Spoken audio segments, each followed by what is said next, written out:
Hello guys, இப்போ எல்லாத்துக்கும் ஃபேவரட்டாக இருக்க வெஜ் மோமோஸ் எப்படி செய்யலான்னு பார்க்கலாம். அதுக்கு ஃபர்ஸ்ட் மைதா மாவு இந்த மாதிரி நல்லா சாஃப்டாக பிணைஞ்சிக்கோங்க.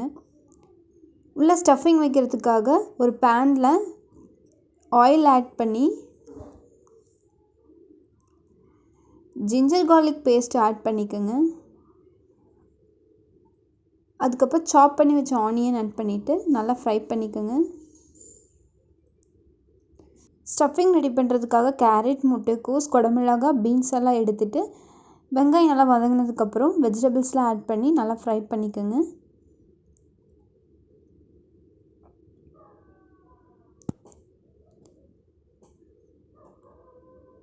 இது மாதிரி நல்லா ஃப்ரை பண்ணிக்கோங்க.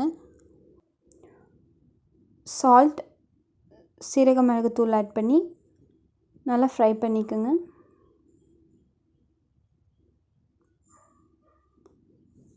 லிட் கவர் பண்ணி ஒரு 5 மினிட்ஸ் ஆஃப் பாயில் ஆகிற வரைக்கும் வெயிட் பண்ணிவிட்டு இப்போ ஓப்பன் பண்ணி பார்த்தா ஆஃப் பாயில் ஆயிடுச்சு.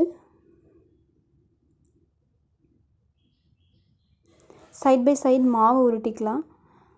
இது மாதிரி நல்லா தின்னாக மாவு உருட்டிக்கோங்க.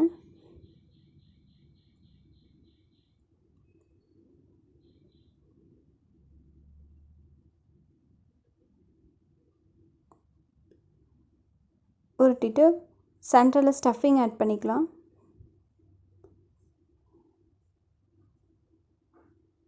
ஸ்டஃபிங் வச்சுட்டு சாரீ ஃப்ளீட் எடுக்கிற மாதிரி 1 by 1 ஃபோல்ட் பண்ணிகிட்டே வரணும். ரவுண்ட் ஷேப்பில் இந்த மாதிரி ஃபோல்ட் பண்ணிகிட்டே வாங்க. இது மாதிரி ரவுண்ட் ஷேப்பில் ஃபோல்ட் பண்ணிக்கோங்க. பாருங்கள், இது மாதிரி உங்களுக்கு எவ்வளோ குவான்டிட்டி தேவையோ அவ்வளோ குவான்டிட்டி ரெடி பண்ணி வச்சுக்கோங்க.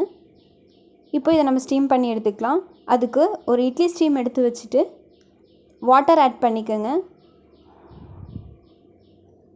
ஸ்டீம் பண்ணுற பிளேட் வச்சு ஸ்டஃப் பண்ணி வச்ச மோமோஸ் உள்ளே ஆட் பண்ணி பாயில் பண்ணிக்கோங்க.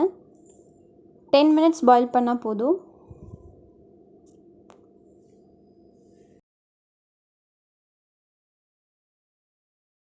இதுக்கு ஃபேவரட்டான மோமோ சட்னி அரைச்சிக்கலாங்க. அதுக்கு தக்காளி, பூண்டு, வரமிளகா எடுத்து ஒரு மிக்சிங் பவுலில் தண்ணி ஆட் பண்ணி ஒரு 5 மினிட்ஸ் நல்லா கொதிக்க வச்சு எடுத்துக்கலாம்.